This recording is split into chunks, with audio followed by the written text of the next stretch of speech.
상당히 이채로운 풍경 속에서 촬영을 하고 있습니다. 오늘은 제 영상에서 별로 등장하지 않았던 설경이 펼쳐지고 있습니다. 군데군데 잔설이 많이 남아있죠. 이곳은 경상북도 지방이 아니고 눈이 아주 많이 오는 서해안 고창군 일대가 되겠습니다. 이곳은 바닷가가 가까워서 굉장히 눈도 많이 내리고요. 지난번에 한동안 엄청난 폭설이 내렸었죠.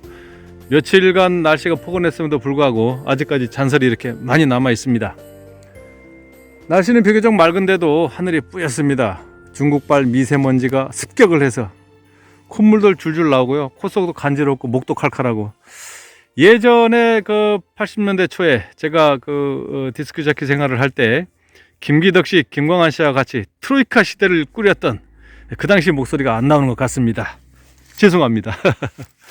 하여튼 오늘은 고창군 일대에 산행을 하다 보니까 군데 이렇게 재밌는 바위들이 있습니다.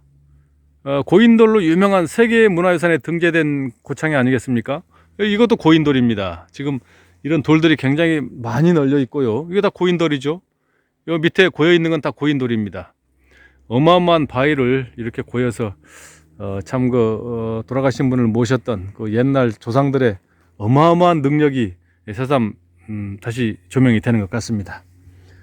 고창 고인돌 군을 가면은 그 고인돌 군이 산 비탈이 엄청나게 많이 몰려 있죠. 공동묘지처럼.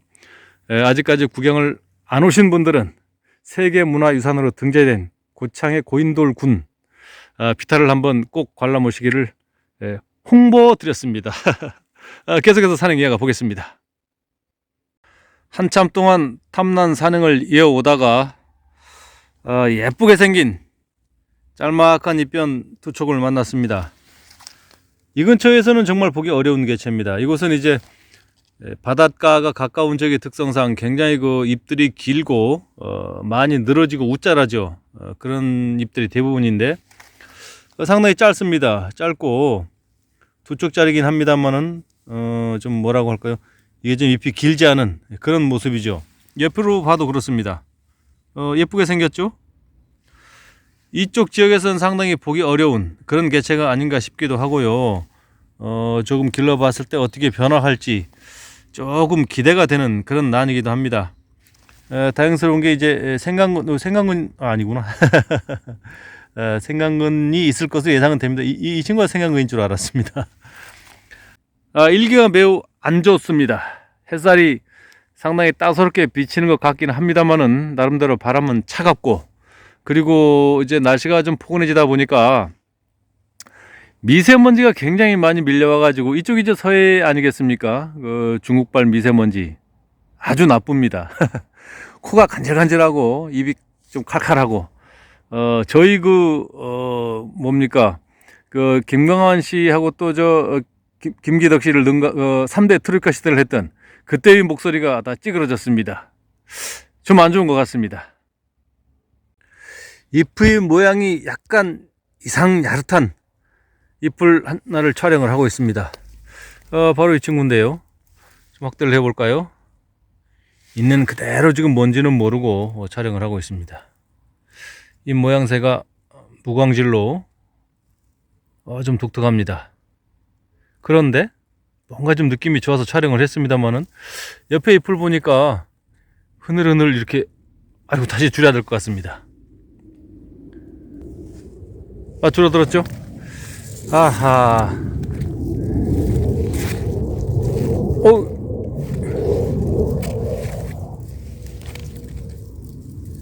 잎은 상당히 길긴 합니다만은 잎 모양새가 좀 좋습니다. 나와보세요.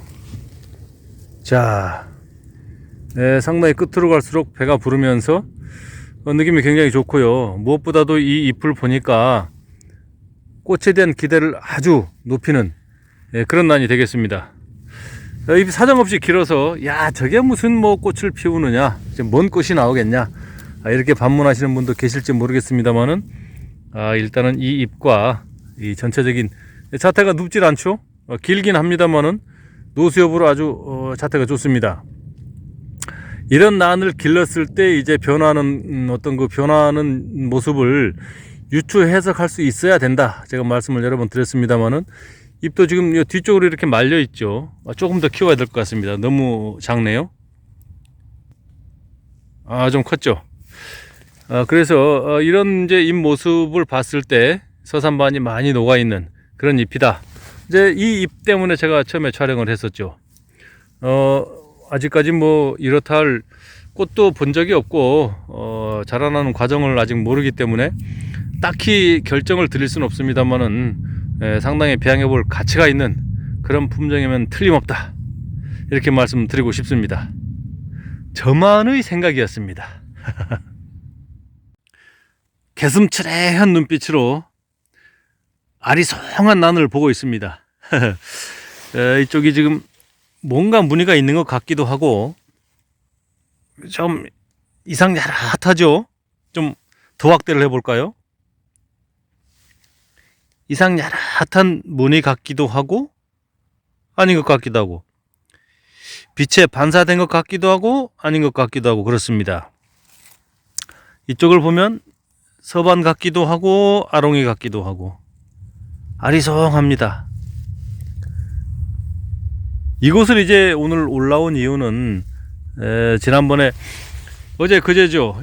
같이 산행하시는 분께서 이제 지인께서 이쪽에 이제 지난해 산행을 해서 약간 아리송한 이런 난을 가져갔더니 서반으로 발색이 되면서 홍화반으로 발색이 되었다. 그래서 그 당시에 세 촉을 차려냈다고 하시면서 저에게 한 촉을 가져다 주셨거든요.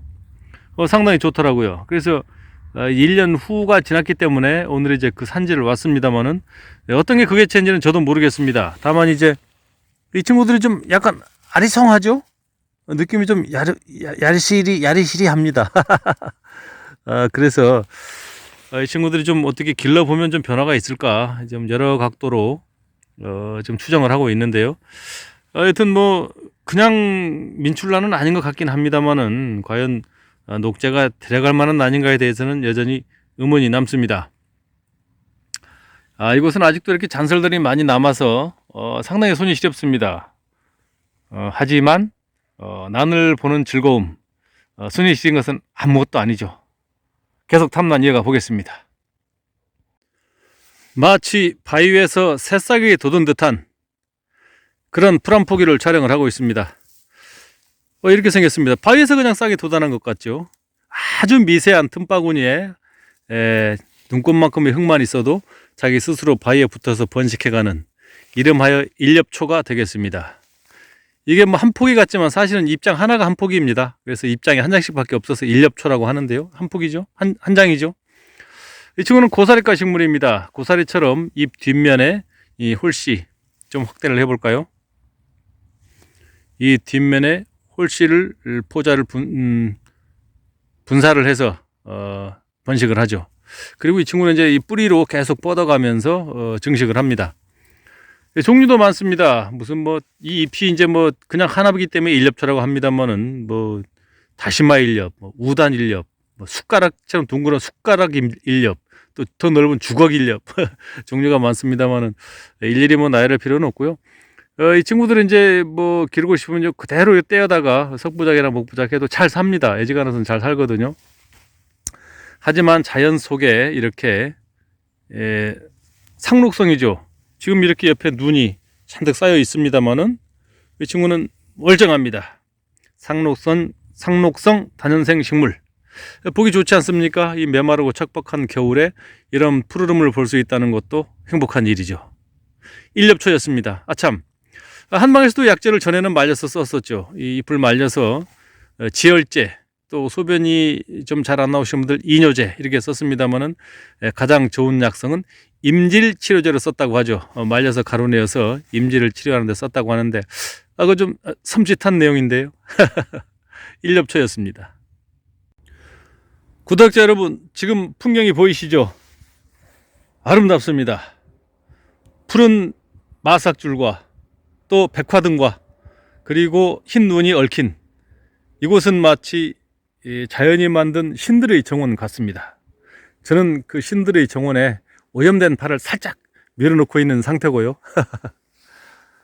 이곳을 보니까 예전에 제가 난세계의 글을 연재할 때도 잠깐 쓴 적이 있습니다만은 그 무릉도원이라는 말이 생각이 납니다. 무릉도원이라는 것은 이제 중국의 송나라 때 철학자죠. 도연명이라는 분이 쓰신 도하원기라는 곳에 수록된 그 정원인데요. 그것이 말 그대로 신들의 정원이죠. 사시사철 복숭아꽃이 만발해 있고 항상 새와 나비가 놀고 꿈 같은 그런 곳이죠. 이분이 이제 어떻게 해서 그곳에 잘못 들어가 가지고 3.1을 대접을 잘 받고 왔는데 나와 보니까 30년이 흘렀다는 그런 내용의 소설입니다. 그 도연명 선생의 도하원기, 저도 직접 처음부터 끝까지 읽지는 않았습니다만은 하여튼 그 줄거리는 그렇습니다. 그리고 제가 중학교 3학년 때 작자 미상의 글을 아주 감명 깊게 읽은 글이 한 구절이 있죠. 잠깐 제가 틈이 난 김에 말씀을 드리겠습니다. 돌아가자 전원이 황폐해지고 있건을 어찌하여 돌아가지 않는가. 이제껏 내 마음과 몸 위에 불임받아 왔건을 그대로 고민하여 홀로 슬퍼하는가. 지난 일은 돌이킬 수 없음을 알았고 장래일을 올바로 할 수 있음을 알았으니 실로 더 늦기 전에 지금이 옳고 지난 일은 이미 글렀음을 깨우쳤네. 이 글을 제가 너무 좋아서 정말 거짓말 하나도 제가 말씀을 안 드리고 중학교 3학년 때 배운 글씨를 읽은 글씨를 지금까지 기억을 하고 있습니다만은 그때 당시에 그 세계의 명시에 아마 수록된 것 같기도 하고요. 그런데 제가 나중에 찾아보니 이 글이 바로 도연명 선생이 지은 귀거래사라는 글귀였습니다. 그 귀거래사가 이제 한시여서 그것을 해석하는 분들의 조금씩 차이는 있습니다만은 하여튼 내용이 그렇습니다. 돌이킬 수 없을 과거를 기억하지 말고 장래일을 올바로 할 수 있음을 알았으니 더 늦기 전에 지금이 옳고 지난 일은 글렀음을 깨우쳤네. 오늘 산행은 꽝임을 이미 알았고 후회도 필요 없으니 내일 단엽 중투를 만나기 위해서 또 내일을 위해 힘차게 하산을 해야 하지 않을까 그런 생각이 듭니다. 되지도 않은 소리 너덜너덜 짓거려 봤습니다. 녹지의 장점은 항상 그거 아니겠습니까? 대충 두리뭉실 얼버무리다가 너덜너덜 털레털레 내려가는 오늘도 시원한 꽁탕으로 하루를 때운 그런 하루였습니다. 감사합니다. 녹지였습니다.